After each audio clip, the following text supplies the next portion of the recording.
सीधा राजधानी दिल्ली। अब आपको सीधा राजधानी दिल्ली लिए चलता हूं, जहां पर आम आदमी पार्टी प्रोटेस्ट कर रही है। आइए तस्वीरें आप देखिए। अरविंद केजरीवाल कुछ कह भी रहे हैं इस मौके पर, सुन लीजिए।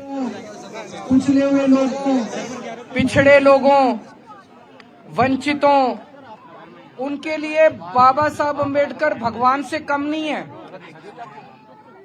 मरने के बाद तो पता नहीं स्वर्ग मिलता है कि नहीं मिलता, लेकिन आज इस पृथ्वी के ऊपर ऐसे करोड़ों करोड़ों वंचित आज जिंदा हैं, क्योंकि बाबा साहब अम्बेडकर ने उस संविधान में उन्हें जीने का और रहने का अधिकार दिया। जिस तरह से उन्होंने, अमित शाह जी ने बाबा साहब अम्बेडकर का अपमान किया, करोड़ों लोगों की भावनाएं आहत हुई हैं।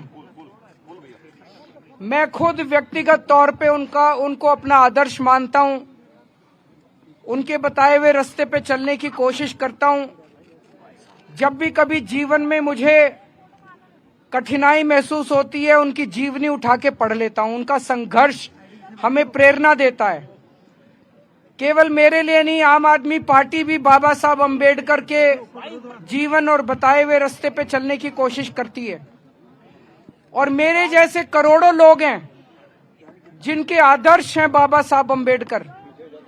उन सभी करोड़ों लोगों की भावनाओं को आहत किया है अमित शाह जी ने। लेकिन आज जिस तरह से प्रधानमंत्री जी अमित शाह जी के समर्थन में उतर आए, उससे ऐसा लगता है कि जो कल अमित शाह जी ने कहा था वो भारतीय जनता पार्टी की एक सोची हुई रणनीति थी, जिसके तहत संसद में बाबा साहब अम्बेडकर का अपमान किया गया। हम इसकी कड़ी शब्दों में निंदा करते हैं।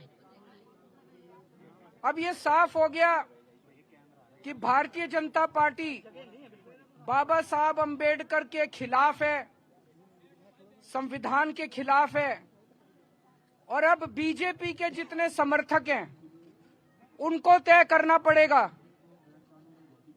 उनको चुनना पड़ेगा। या तो वो बीजेपी के साथ हैं या बाबा साहब अम्बेडकर के साथ हैं। आप दोनों के साथ नहीं हो सकते। भारतीय जनता पार्टी के शीर्ष नेतृत्व ने यह साफ कर दिया है कि वो बाबा साहब अम्बेडकर के